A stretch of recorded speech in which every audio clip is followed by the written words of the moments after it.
Halo, saya Gracia Mianda dengan NIM 0801128202549 akan menjelaskan mengenai program jumlah bilangan ganjil dan genap. Program ketiga adalah program untuk menampilkan sebuah output di mana jika kita memasukkan dua buah input dan keduanya genap, dan ketika dijumlahkan hasilnya juga genap, maka akan tampil output ya. Jika hasilnya ganjil, tampil output tidak. Jika kedua bilangan tersebut sama-sama ganjil dan jika dijumlahkan hasilnya genap, maka akan tampil output ya. Dan ketika hasil penjumlahannya ganjil, maka akan tampil output tidak. Sedangkan jika kedua bilangan tersebut berbeda, satu ganjil dan satu genap, dan jika dijumlahkan hasilnya genap, maka akan muncul iya, dan ketika hasil penjumlahannya ganjil, maka akan muncul kata tidak.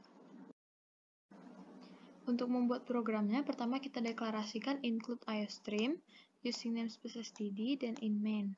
Kemudian kita berikan kurung kurawal buka sebagai begin atau pertanda bahwa program telah dimulai. Deklarasikan variabel-variabel yang akan digunakan dalam program ini, yaitu ada variabel X yang akan menyimpan angka pertama, variabel Y yang menyimpan angka kedua, dan variabel jum yang akan menyimpan hasil penjumlahan antara X dan Y. Yang ketiganya ini bertipe integer. Kemudian kita berikan perintah kepada pengguna untuk memasukkan angka pertama, dan nilainya akan disimpan dalam variabel X. Kemudian pengguna juga akan diminta memasukkan angka kedua dan nilainya disimpan dalam variabel Y. Misalnya, angka pertamanya kita ingin memasukkan angka 8, sedangkan variabel keduanya kita ingin memasukkan angka 7.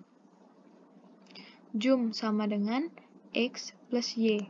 Jadi, kita menjumlahkan antara X dan Y dan nilainya disimpan dalam variabel jum. Jadi, nilai jum sekarang itu adalah 8 tambah 7, 15.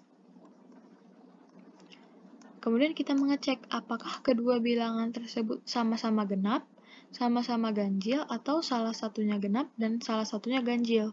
Caranya adalah dengan menghitung sisa pembagian antara bilangan tersebut dengan 2. Jika hasilnya sama dengan 0, maka bilangan tersebut genap. Jika hasilnya tidak sama dengan 0, maka bilangan tersebut ganjil. Nah, di sini kita cek X modulo 2 apakah sama dengan 0 dan Y modulo 2 apakah sama dengan 0. Nah, di sini digunakan tanda dan. Artinya kedua kondisi ini harus memenuhi, baru kita dapat mengeksekusi if-nya. Jadi 8 modulo 2 sama dengan 0. Iya benar, 8 di modulo 2 hasilnya 0. Dan Y modulo 2 apakah sama dengan 0? 7 modulo 2 hasilnya 1 kan? Berarti kondisi yang ini tidak memenuhi, sehingga kita tidak dapat mengeksekusi bagian if ini. Sekarang kita beralih ke else if. Nah, di bagian else if ini kita cek lagi apakah X di modulo 2 tidak sama dengan 0 dan Y di modulo 2 tidak sama dengan 0 juga. Artinya ini sama-sama bilangan ganjil ya. X-nya 8. 8 di modulo 2. Apakah hasilnya tidak sama dengan 0? Salah.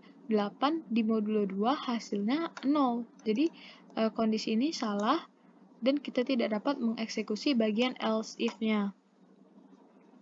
Maka kita beralih ke bagian else. Nah, di bagian else ini kita hanya tinggal mengecek apakah jumlah dari kedua bilangan tersebut ganjil atau genap. Jumnya tadi 15. 15 di modulo 2, apakah sama dengan 0? Tidak.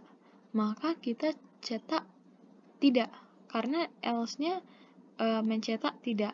Jadi hasil dari program ini, saat kita memasukkan angka pertamanya 8 dan angka keduanya 7 adalah tidak.